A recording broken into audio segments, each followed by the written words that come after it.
En plateau avec nous, Jean-Claude Félix Chikaya. Bonjour, merci Bonjour. d'être sur France 24. Vous êtes chercheur à l'Institut de prospective et de sécurité en Europe. D'abord, une nouvelle suspension de l'Internet mobile ce matin par les autorités. Ça donne quel signal selon vous?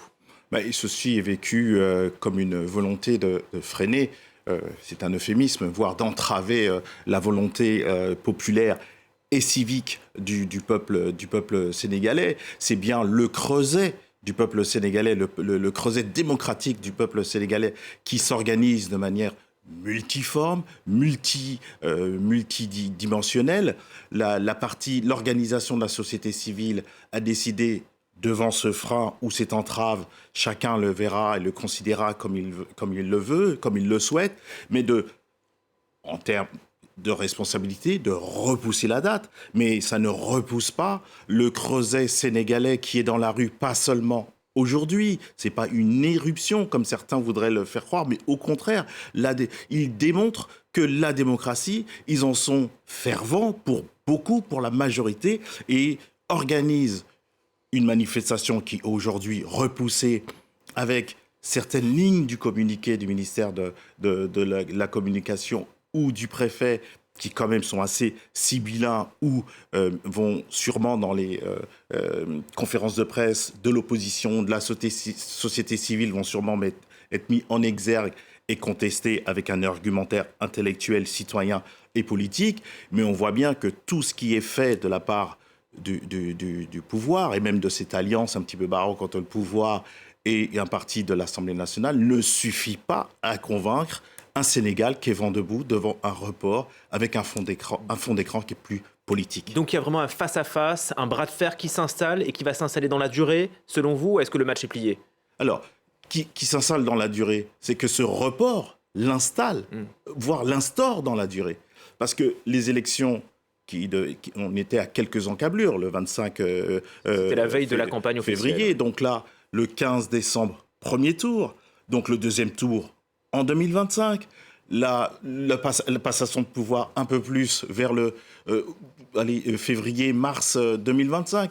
Donc on voit bien que ça va prolonger une crise qui ne date pas d'aujourd'hui, qui date de 2020, 2021, avec des victimes, des blessés, des morts. J'en profite pour présenter mes condoléances aux familles éplorées. C'est bien le Sénégal qui vit dans sa chair le jeune lycéen, universitaire. Alors souvent, on fait part d'une jeunesse qui serait dans la rue. Alors certains sont plus qu'excédés et malheureusement tombent dans des déviances en pensant eux aussi que le pouvoir est dans une déviance par rapport à des décisions qui contreviennent à la bonne marche de la démocratie. Donc ce qu'il faut, je pense, ce qui a été dit ici ou là dans un dialogue, mais dans quelles conditions de dialogue, quelle va être la décision du Conseil constitutionnel. Alors justement, il y a eu des recours qui ont été déposés par les oppositions devant la Cour suprême, devant le Conseil constitutionnel. Est-ce qu'il faut en attendre quelque chose, des surprises? Alors il y a tout un débat avec les constitutionnalistes sénégalais. Certains pensent que le Conseil constitutionnel ne pourrait pas démentir cette dérogation venant de l'Assemblée nationale, mais c'est vécu, ça sonne comme comme dichotomique dans la population sénégalaise en partie, comme est-ce que c'est un prolongement d'un mandat? Monsieur Macky Sall a mis 3 ans pour dire qu'il allait être en phase avec la loi, c'est-à-dire ne pas se représenter une troisième fois. Il a attendu juin et cette attente n'a pas été sans manifestation, sans blessés, sans embastillement d'opposants et autres. Donc, est-ce que c'est un prolongement d'un mandat de fait? Oui, puisque le 2 avril, Parce son que le mandat 2 avril, expire. si le 2 avril, M. Macky Sall démissionne, le président de l'Assemblée nationale va prendre le pouvoir. Mais il a 3 mois pour organiser les élections. C'est pas ce qui semble donc se dessiner. C'est pas ce qui semble se dessiner. Mais en fait, ce qui semble se dessiner, le dessin est de plus en plus confus et plus en plus dans le flou. C'est un inconnu qui, malheureusement, se confirme dans le quotidien des Sénégalais qui n'avaient bien sûr, au regard des indices économiques et sociaux, et sur le plan démocratique, n'avaient pas besoin de cet épisode qui plonge le Sénégal dans une crise. Les autorités sénégalaises essayent de faire de la pédagogie, d'expliquer le bien fondé de leurs décisions. Il semblerait que le président Macky Sall pencherait peut-être vers une amnistie générale. Ce n'est pas du tout confirmé, mais plusieurs médias sénégalais l'évoquent. Ça permettrait notamment la libération de l'opposant numéro 1, Ousmane Sonko. Vous le voyez comment, cette piste? Comme une manœuvre politique? Comme un geste d'apaisement, de bonne volonté? Alors certains le voient comme une manœuvre et une manigance de plus, que M. Sonko et M. Diamant recouvrent leur liberté. Certes, mais ce qu'il se passe là va bien au-delà de ceux qui seraient, entre guillemets, des militants de la cause de Sonko et de son collègue partenaire. Parce que qu'est-ce qui est démontré? C'est que Sonko a été emprisonné, mais ils avaient un plan A, un plan B, un plan C et même plus. Et le second, dans les études et les sondages, démontrait qu'ils étaient toujours aussi forts et populaires. Et pareil pour d'autres candidats d'opposition.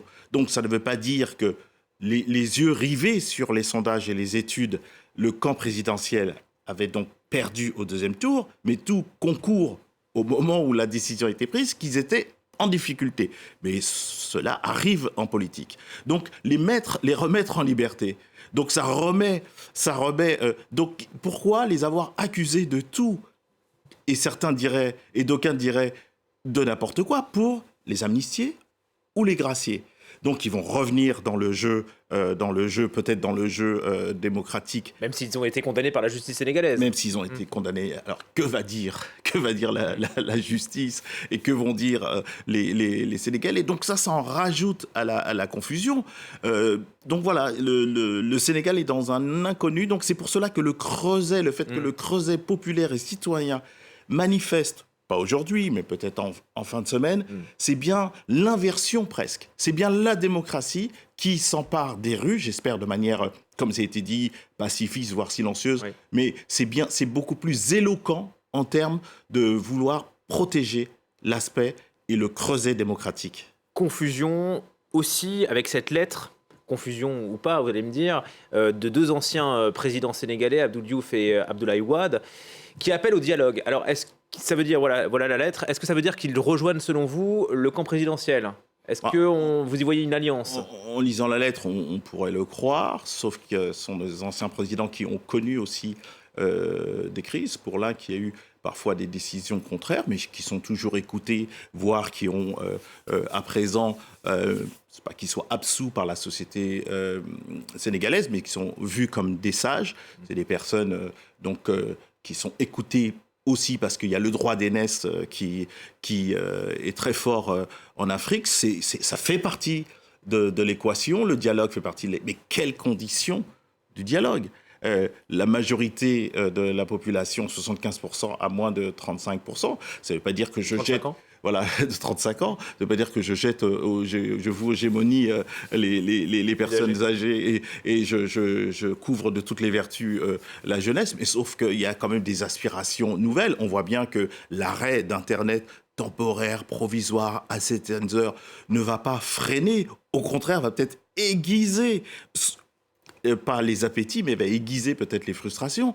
Et ceux qui veulent diaboliser une partie de la jeunesse qui, malheureusement, n'est pas toujours organisée comme il le faut sur le plan politique, ils font partie de l'équation. Et ça a bien été compris par la société civile et qui met en exergue la réalité, témoigne de la réalité sociale et économique d'une bonne partie de la jeunesse sénégalaise. Une dernière question, réponse rapide si vous le pouvez. On revient peut-être sur le fond de l'affaire, cette tension évoquée par Macky Sall entre le Conseil constitutionnel et l'Assemblée nationale. Il parle de différends. Est-ce que l'on sait de quoi il s'agit et comment est-ce qu'il compte régler ce différend d'ici au 15 décembre? Là encore, il y a un certain flou, parce que confusion, on n'a pour l'instant pas les preuves sur les deux juges qui ont été donc stigmatisés par ce propos. Un différend entre une Assemblée nationale et un Conseil constitutionnel, ça arrive au Sénégal et un peu partout, peu ou prou, dans le monde. Est-ce que ça suffit à énoncer un report avec tout ce qui s'est passé, les semaines, les mois, les années?